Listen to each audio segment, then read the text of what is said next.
Mengawali bulan Rosario di bulan Oktober ini, kemarin di paroki kita di Redemptor Mundi diadakan prosesi dan perarakan Bunda Maria. Jadi patung Bunda Maria kemarin ditahtakan di altar untuk menandai bulan Oktober sebagai bulan Santa Perawan Maria Ratu Rosario. Banyak umat juga yang mengikuti prosesi kemarin sambil berdoa Rosario. Tentu pertanyaannya adalah, mengapa di dalam gereja Katolik ini ada tradisi prosesi atau perarakan? Tentu prosesi ini diadakan bukan tanpa makna, bukan hanya sekedar ritual atau tradisi belaka. Tapi prosesi atau perarakan ini memiliki arti, memiliki makna, yaitu prosesi ini ingin mengingatkan kita bahwa kehidupan kita sebagai seorang Kristiani ini ibarat sebuah perjalanan. Sama seperti prosesi, kita ini harus bergerak maju. Kita sebagai seorang Kristiani tidak boleh diam di tempat, tetapi kita harus bergerak, berjalan, maju, yaitu berjalan bersama Yesus, mengikuti Yesus, sampai akhirnya kita tiba di rumah Bapa yang kekal. Jadi tujuan prosesi supaya kita ini boleh diingatkan bahwa sebagai orang Kristiani kita tidak boleh diam saja, tetapi harus berjalan bersama Yesus baik dalam suka maupun duka.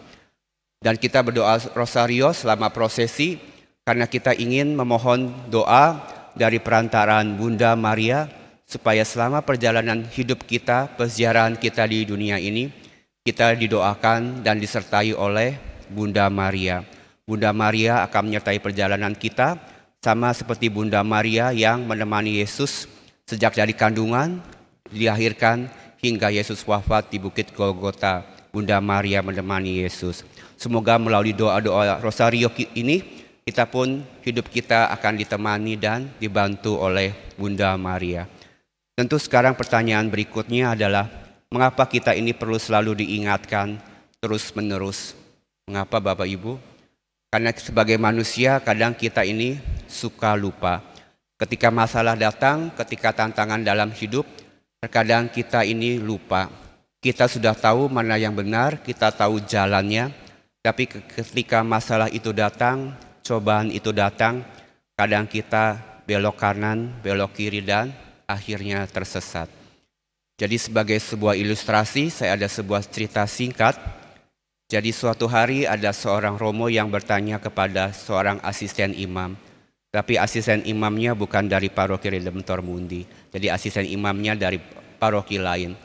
Jadi romo ini bertanya kepada si asisten imam, "Pak, kalau suatu hari Bapak ini sedang berjalan dan menemukan sebuah dompet isinya penuh dengan uang, apa yang akan Bapak lakukan?" Sejenak Bapak ini berpikir dan kemudian dengan yakin dia menjawab, "Ya, saya akan mengembalikan dompet ini kepada yang empunya." Kalau saya tanya kepada adik-adik, kalau adik-adik ketemu dompet ada uangnya, apa yang akan adik-adik lakukan? Iya, dikembalikan. Pintar, 100 buat adik-adik ya. Iya, jadi asisten imam ini pun sama seperti adik-adik yang masih polos ya. Jadi kalau ketemu dompet ada uangnya dikembalikan ke pempunyanya. Ya begitulah akhirnya romo itu hanya manggut-manggut dan tersenyum kepada si asisten imam. Selang beberapa waktu, si asisten imam ini suatu hari dia sedang berjalan kaki. Ketika sedang berjalan kaki, dia benar-benar ketemu dompet akhirnya. Di jalan ia melihat dompet terjatuh, kemudian diambil, dia pungut dompetnya, dia tengok kanan, tengok kiri, nggak ada orang. Akhirnya pas buka dompet, di dalam dompet itu ada kartu KTP, ATM, kredit card, dan juga ada sejumlah besar uang. Sejenak Bapak ini sempat bingung, sempat galau, apa yang harus ia lakukan dengan dompet dan isinya. Akhirnya setelah timbang menimbang, Bapak ini berkata dalam hatinya, mungkin dompet dan uang ini jawaban dari Tuhan. Karena pada waktu itu si Bapak ini sedang tidak punya uang, bahkan untuk bayar ongkos pun dia nggak punya, harus jalan kaki. Dan saat itu dia sedang bingung karena istrinya sedang dirawat di rumah sakit. Dia sedang berjalan menuju rumah sakit dan dia tidak tahu harus bagaimana membayar biaya pengobatan istrinya.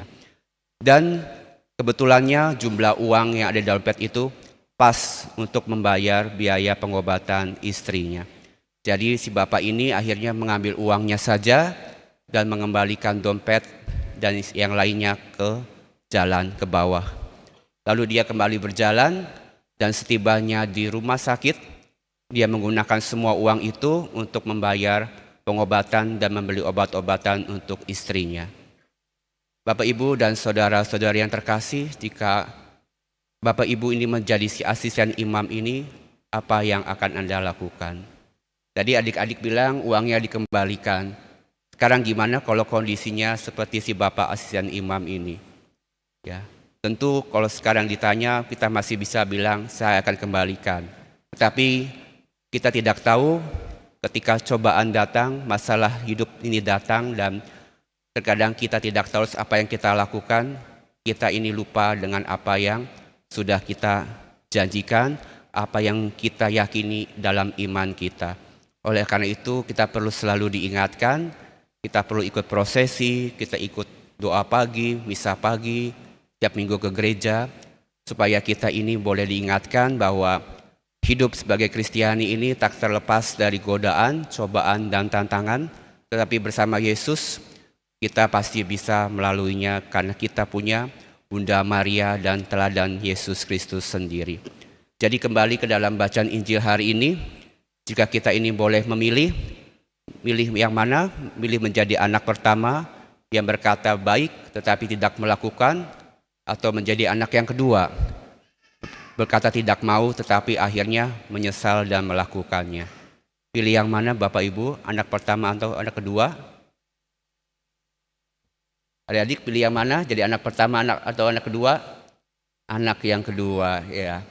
Iya, kalau kita tentu boleh milih, kita jangan sampai menjadi anak yang pertama maupun anak yang kedua. Mengapa? Sekali sudah berkata ya, kita juga harus melakukannya dalam tindakan sehari-hari. Dan kita jangan sampai menjadi anak yang kedua.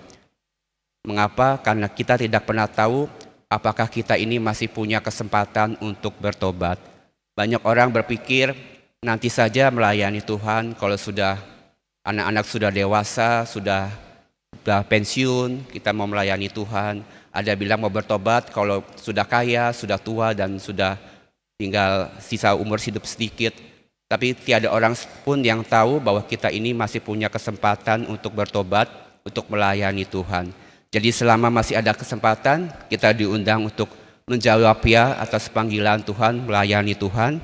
Jatuh bangun pasti ada, tetapi seperti diingatkan dalam bacaan pertama, apabila kita mau bertobat, Tuhan masih mengampuni dan kita akan memiliki hidup yang baru. Mengapa? Karena dalam bacaan kedua, dalam surat Rasul Santo Paulus kepada jemaat di Filipi, Tuhan Yesus sendiri yang telah menanggung dosa kita. Dia Tuhan tapi rela datang ke dunia untuk menebus dosa kita. Jadi undangannya pada kita pada minggu hari ini, supaya kita ini semoga semakin mencintai doa Rosario. Kita mau berdoa melalui perantaran Bunda Maria. Semoga Bunda Maria menemani kita. Karena melalui doa Rosario kita ini diingatkan bahwa keselamatan Tuhan itu sungguh nyata. Dalam peristiwa gembira, peristiwa duka, peristiwa terang, dan peristiwa mulia, semua itu menceritakan kemuliaan Tuhan. Melalui Bunda Maria kita diajak untuk semakin mengenal Tuhan. Semoga undangannya pada kita hari ini, kita mau terus setia sekali berkata ya, sampai nanti kita kembali kepada Tuhan, kita pun mau tetap setia seperti Bunda Maria yang berkata kepada Tuhan, ya terjadilah padaku menurut kehendak-Mu. Semoga demikian, Tuhan memberkati.